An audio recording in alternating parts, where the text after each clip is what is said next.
Ini yang seri ketiga nih ya. Makin panas nih mesin ya kalau mobil.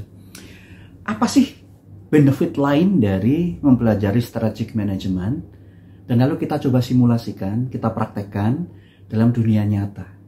Ya kalau nggak berani nyata ya coba pakai simulasi dulu ya teman-teman. Tapi jangan dibiarkan. Begini, kalau kita bicara tentang mempelajari manajemen strategik, sebenarnya kita mempelajari beberapa hal sekaligus dan itu komponen-komponen penting dalam bisnis ya.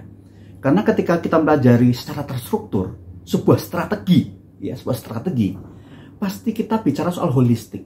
Kita bicara soal komponen-komponen lain yang saling terkait. Misalnya begini, ada 5 komponen A, B, C, D, E.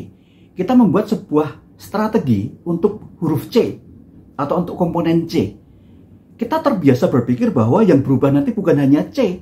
Karena setiap perubahan di C mungkin akan berdampak 50% di D, 10% di A, 20% di E, ya.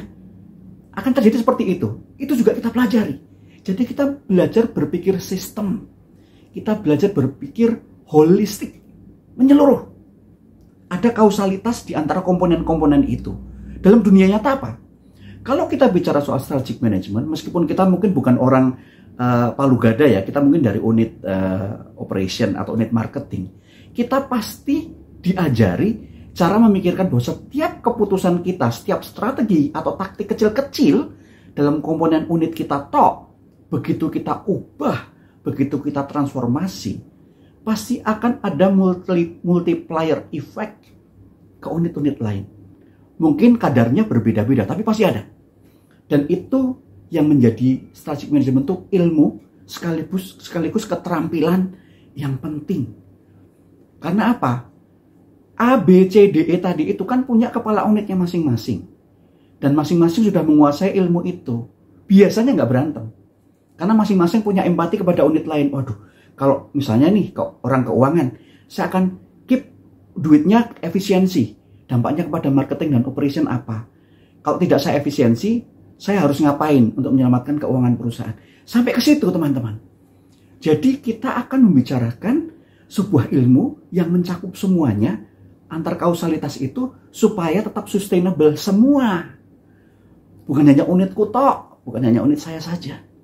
Dan itu salah satu keunggulan kenapa kita kalau belajar strategic management itu kita berbiasa berpikir one whole company, one whole organizations. Bukan hanya unit sales, bukan hanya unit marketing. Apalagi kalau di dalam praktek sehari-hari, karena saya udah hampir 3 dekade saya di corporate, itu konflik yang paling sering terjadi adalah antara orang keuangan dan orang sales atau orang marketing. Ya. Itu akan bisa dihindari bila semuanya memahami, karena semua berpikir sistem, holistik. Dan itu membantu hal-hal kecil itu beres di muka. Bayangkan konflik itu nggak selesai selama 1 tahun, 2 tahun, 3 tahun. Target besarnya company selama 5 tahun ke depan rusak. Hanya gara-gara hal-hal kecil seperti itu. Jadi orang pada beresin masalah-masalah jangka pendek, lupa bahwa di depan sana ada ujung yang harus kita perjuangkan. Harus kita perjuangkan bersama, bukan hanya satu unit. Ya, itu teman-teman. Dan yang paling penting lagi adalah begitu kita mempelajari strategic management, kita bisa tahu keunggulan kompetitif kita itu yang akan kita bangun apa. Begitu unit-unit ini solid, satu visi, ya, common vision atau shared vision, akan ke sana, masing-masing akan mendrafting strategi di unit-unitnya, lalu dicocokkan. Ini cocok nggak dengan strategimu di unit lain? Ya, akan selalu seperti itu.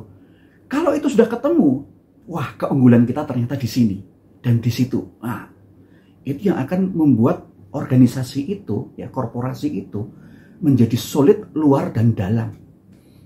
Ya, dan itu akan membantu gerakan CEO atau direksi, dewan direksi untuk bergerak maju. Karena apa? Di belakangnya sudah beres. Dapur kita sudah beres.